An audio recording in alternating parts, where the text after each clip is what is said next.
السلام عليكم ورحمة الله وبركاته. كيف حالكم؟ فيديو اليوم راح يكون سلسلة، والسلسلة هذه راح تكون عبارة عن نقاط ضعف الوحوش والموب، يعني في ماينكرافت.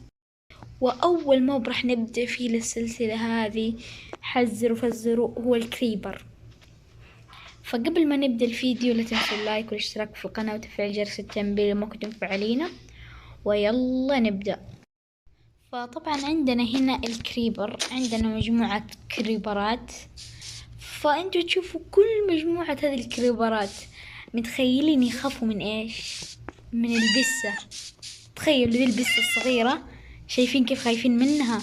قاعد يهربوا من البسة. فللي يخافوا من الكريبر يربطوا بسة عندهم وراح تنحل كل مشاكلهم. وبس، والله اتمنى عجبتكم. طبعا الوحش اللي عندنا اليوم هو الاندرمان.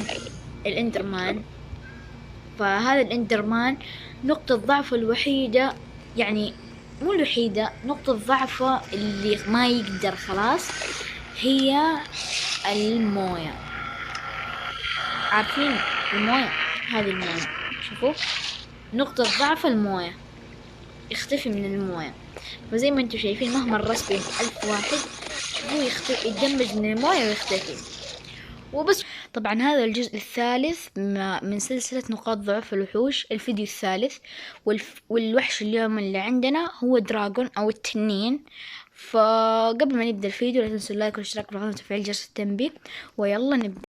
وطبعا نقطة ضعف التنين هي السرير، زي ما انتم شايفين. بس خلينا نجي، نقطة ضعف التنين هو السرير.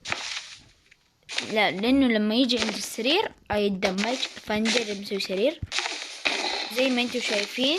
هذه نقطة ضعف التنين بهذا الشكل. وبس، والله لو عجبكم الفيديو لا تنسوا اللايك والاشتراك في القناة وتفعيل جرس التنبيه، ومع السلامة.